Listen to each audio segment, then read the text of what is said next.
because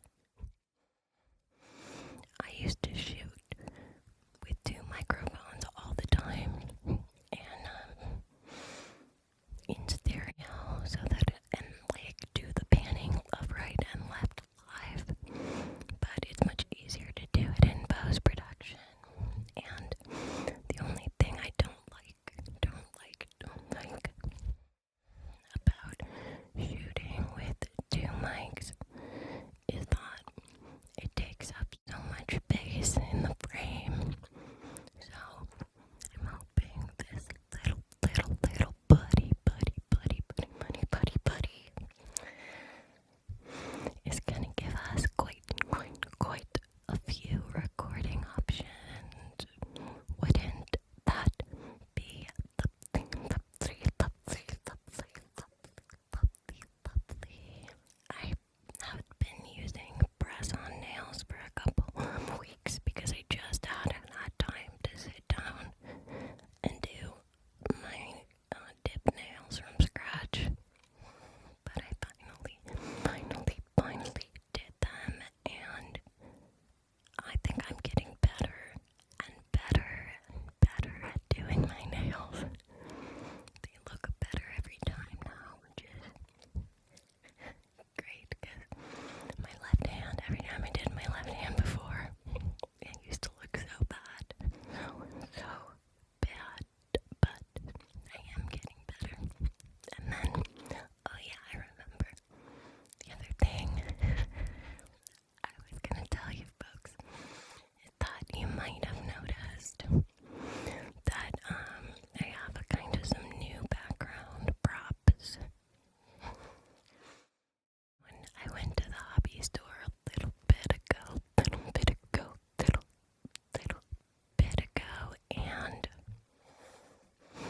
I got these like 3D hanging stars, which are like the white and gold ones, and then these wooden stars as well.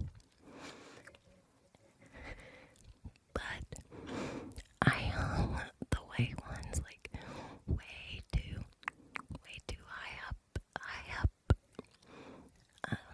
for where I shoot, so I'm gonna have to re-hang stuff, but that's okay.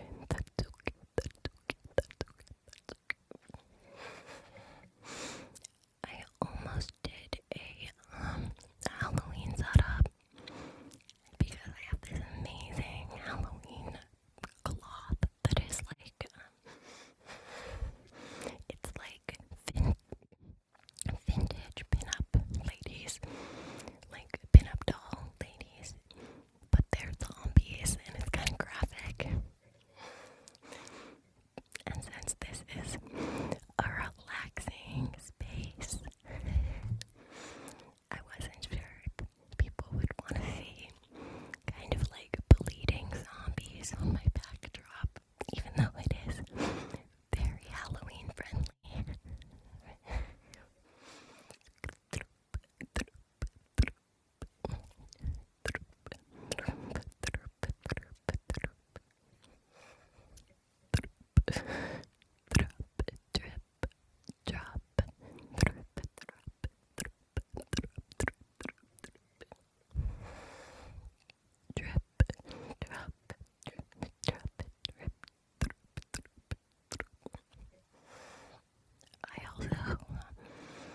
I think it's good. I was a little bit bummed that the first one of these microphone videos I shot for you folks didn't really turn out, but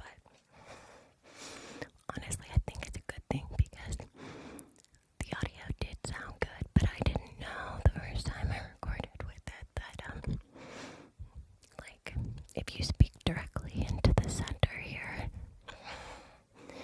it's a pretty good windscreen.